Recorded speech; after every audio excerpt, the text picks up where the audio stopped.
오늘은 우리 정문수 목사님께서 설교를 해주시겠습니다. 우리 목사님이 설교를 하니까 제가 어디 아프냐 이렇게 물으실 그건 아니고요.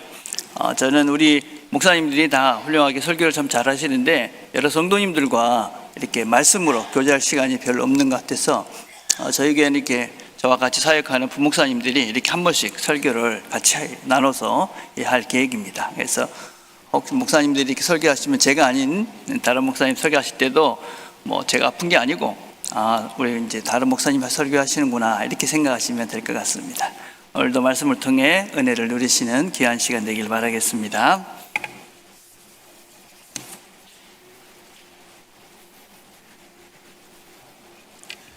네, 크리스마스에 정말 좋은 선물을 받는 것 같습니다. 지난번에는 생일 선물을 받았는데 이번에는 크리스마스 선물을 받는 것 같습니다.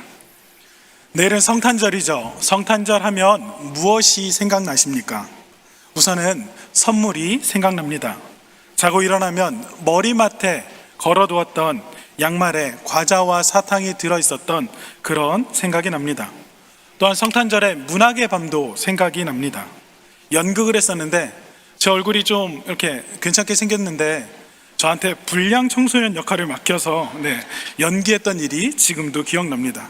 그때 대사도 생경하게 떠오릅니다. 눈빛만 보면 알지. 성탄 전날 밤 중고등부와 함께 모여서 같이 올라이트 했던 일도 그렇게 기억에 있습니다. 함께 선물을 나누고 레크레이션 했던 그런 기억, 또한 지금은 사라져버려서 잘 들을 수 없지만 새벽송을 돌았던 그런 기억도 있습니다. 마침 성탄 전날에 눈이 하얗게 많이 내렸는데 그 눈길을 걸으면서 우리 대학청년부가 각 가정을 방문하고 찬양도 하고 중간중간 간식을 먹었던 그 일들이 머릿속에 남아 있습니다. 아마 저와 비슷한 기억이 이외에 많은 성탄의 추억이 서린 날이 아마 이 성탄절 또 성탄절 이브가 아닐까 생각해 봅니다. 그래서 우리가 한 해 가운데 가장 기다리는 날, 그날이 성탄절이고 성탄절이 가장 멋진 날이라고 생각이 됩니다. 우리 모두는 성탄절이 그리스도를 축하하는 날이란 사실을 잘 알고 있습니다. 그럼에도 불구하고 우리 중에는 어떤 분들은 아직 성탄절의 그 기쁨을 충분히 발견하지 못했을 수도 있습니다. 우리가 아무리 성탄절을 좋아한다고 할지라도, 좋은 선물을 주고받는다 하더라도, 즐거운 축제를 연다 하더라도, 멋진 성탄절의 그 분위기를 즐긴다 하더라도 성탄절의 참뜻을 발견하기 전까지는 성탄절의 가장 큰 기쁨을 맛볼 수가 없는 것이기 때문입니다. 성탄절의 참뜻이 오늘 우리가 읽었던 말씀 가운데 나와 있습니다. 누가복음 2장 10절에서 11절 말씀인데요, 우리 같이 한번 읽어볼까요? 시작. 천사가 이르되 무서워하지 말라. 보라, 내가 온 백성에게 미칠 큰 기쁨의 좋은 소식을 너희에게 전하노라. 오늘 다윗의 동네에 너희를 위하여 구주가 나셨으니 곧 그리스도 주시니라. 아멘. 천사가 목자들에게 나타나서 전한 이 말씀만큼 성탄의 의미를 명확하게 설명하는 것은 없습니다. 이 말씀을 통해서 성탄절의 참된 의미에 대해서 또한 우리에게 무엇을 전해주고 있는지 살펴보기를 원합니다. 첫 번째는요, 성탄절은 역사적인 사건입니다. 천사가 말하지요. 어떻게 말합니까? 무서워하지 말고 보라고 그렇게 말하고 있습니다. 천사가 나타나는 이 상황은 굉장히 이상한 상황이고 이례적인 상황입니다. 그런데 천사가 목자에게 말을 하는데 뭐라고 말하냐면 보라고 그렇게 말을 하고 있습니다. 무엇을 보라고 말하고 있습니까? 베들레헴에서 한 아이가 태어난다라는 이 사실을 보라고 말하는 것이죠. 다른 종교에서는 그들의 신이 태어나는 것, 그들의 신의 탄생을 신화나 전설로 말을 합니다. 그런데 우리가 신앙하고 우리가 고백하고 있는 기독교에서는 실제로 일어난 사건을 말하고 있지요. 성경은 하나님께서 시간과 공간의 제약을 넘어서 우리에게 찾아오셨다라는 이 사실을 말씀해주고 있습니다. 그래서 성탄절은 어떤 전설이나 비유나 종교적인 그런 설화나 신화가 아닙니다. 처음부터 끝까지 실제적인 사실을 말하고 있습니다. 우리는 오늘 지도에서 베들레헴을 찾을 수 있습니다. 전쟁의 위험이 있긴 하지만 오늘이라도 그곳에 우리는 비행기를 타고 갈 수도 있습니다. 그리고 그곳에 가면 예수님이 탄생했던 그 말구유가 있었던 그 자리에 예수님 탄생 기념 교회가 있는데, 그 자리에 지하로 내려가 보면 바닥에 은으로 장식된 별이 있고 그곳에 예수님이 태어난 장소를 표시해 두었습니다. 그리고 그곳에는 라틴어로 여기서 예수 그리스도께서 동정녀 마리아에게 나셨다라고 쓰여져 있습니다. 성경은 우리에게 있는 그대로의 사실을 말해주고 있고, 또한 예수님의 탄생은 우리가 잘 알듯이 사실이라는 것입니다. 복음서에서는 우리에게 영적 이상의 교훈을 하거나 아니면 매력적인 이야기로 우리를 황홀하게 만들거나 또는 간절한 호소로 우리의 감정을 사로잡지 않습니다. 역사적인 사실로 우리의 감각들을 사로잡죠. 또 우리로 보고 듣고 만지게 하는 그 사실의 역사를 복음서에 가득히 담고 있습니다. 분명 초자연적인 사건들이었지만 땅에서 직접 일어났던 완전히 우리가 믿을 만한 사건이죠. 사도 요한은 예수님의 탄생을, 그리고 그 초자연적인 탄생을 간결하고 명확하게 말하고 있는데, 요한복음 1장 14절에 이렇게 말합니다. 말씀이 육신이 되어 우리 가운데 거하심에 우리가 그의 영광을 보니 아버지 독생자의 영광이요 은혜와 진리가 충만하더라.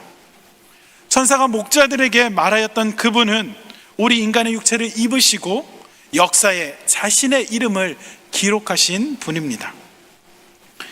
사실 성탄에 더 씌워진 이 분위기와 감정적인 껍질을 우리가 한꺼풀 벗겨낸다면 우리는 성탄절 사건이 여러 가지 면에서 즐거운 일이 아니라는 걸 발견하게 됩니다.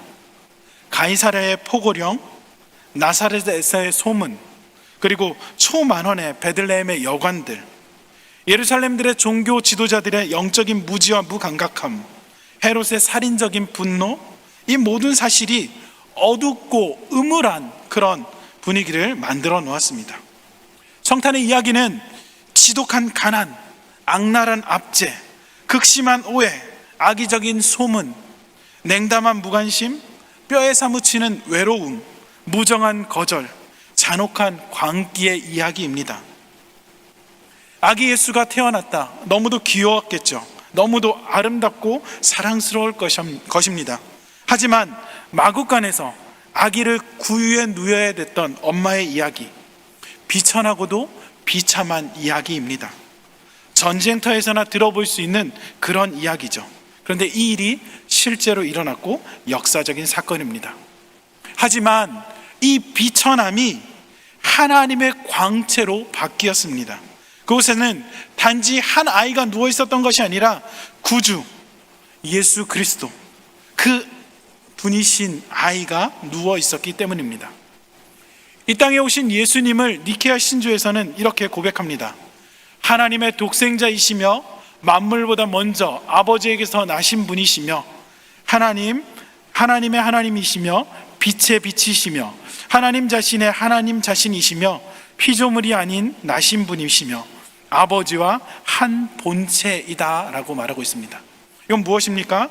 우리가 성육신으로 부르는 이 사실을 말합니다. 이 기적보다 더 큰 기적은 있을 수가 없는 거죠. 하나님이 계속 하나님으로 계시면서 사람이 되신 게 아니라 하나님께서 우리 가운데 그렇게 오셨던 것입니다. 온 세상 창조주가 피조물이 되신 사건입니다. 영원하신 분께서 인간의 자녀, 곧 시간의 존재가 되신 사건이죠. 참 하나님의 본질과 인간의 본질이 한 인격 안에서 영원히 결합되었습니다. 이것은 역사의 진실이고 또한 성탄절의 역설이라고 말할 수 있습니다. 영원한 하나님이 인간이 되셨다. 이 사실은 모든 사람들의 마음을 흔들어 놓습니다. 그래서 많은 사람들은 머리를 흔들면서 그럴 수 없다. 어떻게 하나님이 사람이 될 수 있냐? 어떻게 이분에게서 그렇게 우리가 느낄 수 있냐? 그러면서 하나님을 멀리하고 떠납니다. 그런데 하나님 나라의 백성들은 어떻게 고백합니까? 머리를 끄덕이면서 이것은 완전한 신비이고 이것은 영광스러운 사건이며 숭고한 역사라고 고백하고 받아들입니다. 우리가 비록 다 설명할 수도 없고 이해할 수도 없지만 우리가 믿고 찬양하게 되는 것이죠. 그래서 성탄절은 역사적인 사실이라고 말씀드릴 수 있습니다. 두 번째로 성탄절은 복음입니다. 성탄절은 하나의 역사로 그치지 않고 그것 자체가 복음이 되고 기쁜 소식으로 우리에게 다가옵니다. 오늘 말씀에 이렇게 말하죠. 무서워 말라. 보라, 내가 온 백성에 미칠 큰 기쁨의 좋은 소식을 너희에게 전하노라. 오늘 다윗의 동네에 너희를 위하여 구주가 나셨으니 곧 그리스도 주시니라. 왜 성탄절이 복음일까요?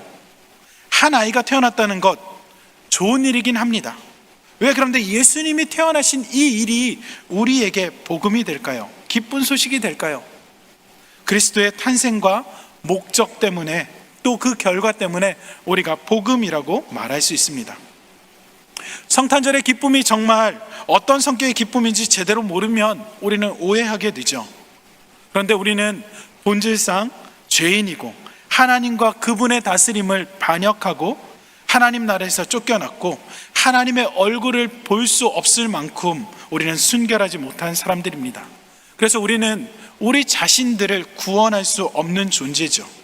할 수 있는 일이 아무것도 없습니다. 우리는 불타는 지옥의 쇠창살 안에 갇혀서 도망갈 길이라고는 전혀 없는 사람처럼 하나님의 의로운 분노 앞에 아무것도 할 수가 없는 사람들입니다. 그런데 우리에게 성탄이 시작된 것입니다. 이 성탄은 우리를 하나님께서 사랑하시고 우리의 죄를 없애주시고 구원할 만큼 너무도 사랑하신다는 이 사실을 말해주고 있는 것이죠. 구유에 오신 아기, 이 아기는 육신으로 오신 하나님일 뿐 아니라 우리를 구속하실 권세도 갖고 계십니다. 그래서 사도 바울은 이렇게 말합니다. 디모데전서 1장 15절에 미쁘다 모든 사람이 받을 만한 이 말이여 그리스도 예수께서 죄인을 구원하시려고 세상에 임하셨다 하였도다. 죄인 중에 내가 괴순이라. 예수님이 이 땅에 오신 이유가 무엇입니까? 죄인을 구원하러 오셨죠. 죄인 중에 괴수 같은 그 사람조차도 구원하는 능력을 갖고 오셨습니다. 그래서 사도 요한은 또 이렇게 고백합니다. 요한복음 1장, 요한일서 4장 14절에서 아버지가 아들을 세상의 구주로 보내신 것을 우리가 보았고 또 증언하였노니. 아버지께서 아들을 보내신 이 사실, 세상의 구원자, 세상의 구주가 되게 하셨다라고 말씀하고 있죠. 예수님도 자신에 대해서 스스로 말씀하시기를 마태복음 20장 28절에 인자가 온 것은 섬김을 받으려 함이 아니라 도리어 섬기려 하고 자기 목숨을 많은 사람의 대속물로 주려 함이라 라고 말씀하고 있습니다. 주님은 이 땅에 오신 그 자체가 다른 사람을 구원하기 위해서 목숨을 내놓아야 된다는 그 사실을 알고 계셨습니다. 이러한 증거는 그 예수님의 이름에 대한 해석들이죠. 예수님의 이름, 그 뜻은 구원자라는 이름의 뜻을 갖고 있습니다. 마태복음 1장 21절에 아들을 낳으리니 이름을 예수라 하라. 이는 그가 자기 백성을 그들의 죄에서 구원할 자이심이라 하니라. 예수님은 탄생하기 전부터 자기 백성을 그들의 죄에서 구원하실 분으로 이 땅에 오셨습니다. 우리를 구원하기 위해서 자신의 목숨을 친히 그렇게 내놓으실 분으로 오셨던 것이죠. 존 스토트 목사님은 그래서 이렇게 말합니다. 그리스도께서는 갈보리의 십자가에서 우리의 죄를 담당하시려고 동정녀 마리아의 태에서 육신을 입으셨다. 아담이 불순종한 그때부터 하나님은 세상을 구원할 구원자를 보내주신다 약속하셨습니다. 오랜 세월이 지나고 이스라엘에 열심히 있는 그 사람들은 그분의 오심을 위해서 계속해서 기도하고 기다려왔습니다. 이제 한 천사가 유다 땅의 밤의 정적을 깨트리며 마침내 구원자가 오셨다는 이 소식을 목자들에게 말해주고 그들을 기쁘게 하였던 것입니다. 하나님은 베들레헴과 그 아기를 통해서, 베들레헴의 그 아이를 통해서 세상에 구원을 주시겠다 하는 그 오래된 그 약속을 성취하셨던 것이죠. 장차 자신이 그 십자가에 못 박힘으로써 이 아기는 죄의 지배를 전복시키고 사람들을 구원하고 그들의 삶의 변화를 일으키고 죄에서 자유롭게 하실 분으로 이 땅에 오셨던 것입니다. 이 성탄절, 우리를 가장 행복해하고 평화롭게 해주는 것은 무엇입니까? 정말로 우리에게 필요한 것, 우리에게 행복과 평화를 주는 것, 그것은 구세주 예수 그리스도이십니다. 우리의 죄를 용서해 주시고 우리의 마음을 깨끗하게 해주시고 우리를 하나님 앞으로 인도해 주시는 분이십니다. 그래서 예수님만이 우리에게 새로운 동기, 새로운 욕구, 새로운 능력을 부어주시는 분이시죠. 실패와 공허, 좌절과 공포로부터 우리를 능히 구원해 주실 분이십니다. 그래서 성탄절은 우리에게 기쁜 소식이 되는 것입니다. 우리의 죄를 지고 가는 하나님의 어린 양이 구세주로 우리에게 오신 날이기 때문입니다. 또한 세 번째로 성탄절은 바로 경험입니다. 성탄절은 역사이고 복음이지만 거기에 머물러 있지 않습니다. 성탄절은 하나의 경험이고 아주 놀라운 경험을 담고 있습니다. 오늘 말씀을 보니까 이렇게 기록하죠. 오늘 다윗의 동네에 너희를 위하여 구주가 나셨으니. 목자들이 이 말을 들었을 때 깜짝 놀랐을 것입니다. 너희를 위하여. 이 말은 가장 작게는 지금 천사가 나타났을 때 천사를 만나고 있는 목자, 이들을 향해서 먼저 해당되는 말입니다. 물론 넓게 보면 10절에 나오는 온 백성이 대상이 되기도 하지만 그래도 이 말을 듣고 있었던 목자들에게는 훨씬 더 감동이 되는 말이죠. 그들은 구주가 태어난 게 누구를 위해서 태어났다라고 말하고 있습니까? 자신을 위해서 나셨다라고 그 말씀을 듣고 있습니다. 가장 첫 번째 성탄절의 소식은 개인적으로 배달된 편지와 같은 느낌입니다. 다른 사람이 아니라 바로 이 소식을, 이 사실을 들은 사람이 개인적으로 응답해야 하는 아주 좋은 소식이었죠. 천사들이 이 말을 하고 밤의 정적 속으로 사라지자마자 목자들은 서둘러서 베들레헴으로 그 마을로 갔고 부지런히 찾은 끝에 예수님께서 그렇게 태어나신 그 구유를 발견하게 됩니다.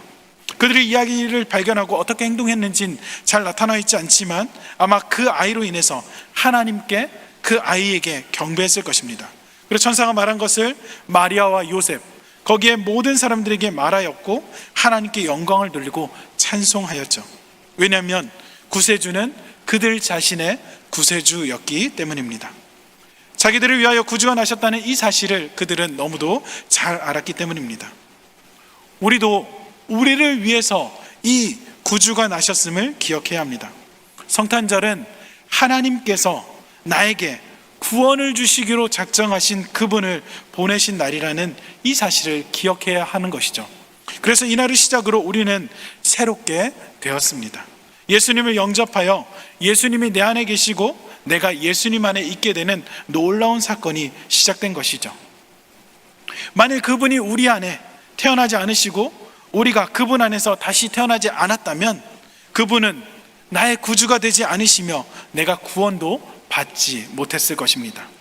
나에게는 천국의 소망이나 영생의 소망이나 최후의 하나님과 함께 누릴 그 기쁨, 완전한 평화조차, 그런 소망조차 없었을 것입니다. 하지만 그분이 우리 삶에 오셨고 우리 삶에 개입하셨고 그분으로 인해서 이 놀라운 일들이 시작됐다는 사실입니다. 사도 바울은 우리가 하나님의 영광에 참여하게 될 것을, 그 사실을 보증하는 분이 바로 내 안에 살고 계시는 예수님이라고 그렇게 말합니다. 그래서 골로새서 1장 27절에 하나님이 그들로 하여금 이 비밀의 영광이 이방인인 가운데 얼마나 풍성한지를 알게 하려 하심이라. 이 비밀은 너희 안에 계신 그리스도니 곧 영광의 소망이다 라고 말하고 있습니다. 성탄의 이 비밀이, 이 영광이 밝혀진 날이고 개인적으로는 그 비밀의 영광의 소망인 예수님이 믿는 자들의 그 마음 가운데 다가오시는 날이 바로 이 성탄절입니다.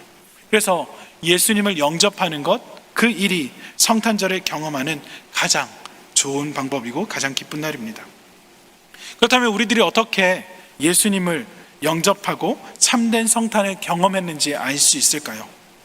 내 안에 예수님을 담는 그런 기질, 예수님의 특징이 있는지 살펴보셔야 합니다. 예수님께서 나에게 영향을 미쳐서 내 안에 바뀌어진 그 부분들을 살펴보아야 한다는 말입니다. 그래서 매일 내 모습과 내 삶의 방식이 성숙과 성장을 이뤄가고 있는지를 보아야 합니다. 어떤 모습이 있을까요? 나는 과거보다 사랑이 더 자랐고 인내하고 참게 되었습니다. 더 정중하고 사려가 깊어지고 친절해졌습니다. 자상하고 관대하고 겸손하고 성실하며 진지해졌습니다. 어떤 조건이든지 만족하고 감사하고 기뻐하고 즐거워합니다. 어려운 환경이지만 더 순종하려고 애를 쓰고 하나님 나라를 사모하고 영혼을 섬기고 그렇게 일꾼으로 살아갑니다. 이 모습이 예수님이 나에게 영향을 미친 그렇게 변화된 모습이라는 거죠. 만일 그리스도께서 우리의 삶에 들어오셨다면 우리는 결코 과거로 돌아갈 수가 없습니다. 고린도후서 5장 17절에 그런즉 누구든지 그리스도 안에 있으면 새로운 피조물이라 이전 것은 지나갔으니 보라 새 것이 되었도다. 새로운 피조물은 당연히 그리스도의 형상을 닮았습니다. 그분이 우리를 그분과 닮도록 하기 위해서 우리 안에 들어오신 것이죠. 마틴 루터는 우리에게 이렇게 말합니다. 우리도 예수님을 닮아 작은 예수가 되어서 예수님이 우리의 삶에 나타나야 한다라고 말하고 있습니다. 우리가 그렇게 예수님을 믿고 예수님을 따르고 예수님이 내 삶에 영향을 미친다면 우리가 작은 예수가 되어서 그렇게 살아가는 일들이 필요하죠. 고린도후서 3장 18절엔 우리가 다 수건을 벗은 얼굴로 거울을 보는 것 같이 주의 영광을 보매 그와 같은 형상으로 변화하여 영광에서 영광에 이르니 곧 주의 영으로 말미암음이니라. 우리가 점점 그리스도를 닮아간다는 것은 우리가 그리스도인이라는 증거이며 그리스도가 우리 안에 계신다는 증거가 되는 것입니다. 영광에서 영광에 이르는 삶의 변화, 그것이야말로 우리가 성탄을 경험했다라는 증거가 되는 것이죠. 사랑하는 우리 부산 남교회 성도 여러분, 우리 모두는 이 날을 정말 좋아합니다. 1년 중에 우리가 이 날을 기다렸고 행복한 날이고 우리가 모두 이 날을 기대하고 있는 날입니다. 그래서 오늘 우리는 이 날을 기쁨으로 맞이해야 하는 것이죠. 그래서 우리가 이렇게 함께 찬양하면 좋겠습니다. 기쁘다 구주 오셨네, 만백성 맞으라, 온 교회여 다 일어나, 다 찬양하여라, 다 찬양하여라, 다 찬양하여라. 우리의 찬양의 이유가 되는 그 이유가 무엇입니까? 바로 예수님께서 나를 구원하기 위해서 이 땅에 오셨고 내가 그분을 경험하고 있기 때문입니다.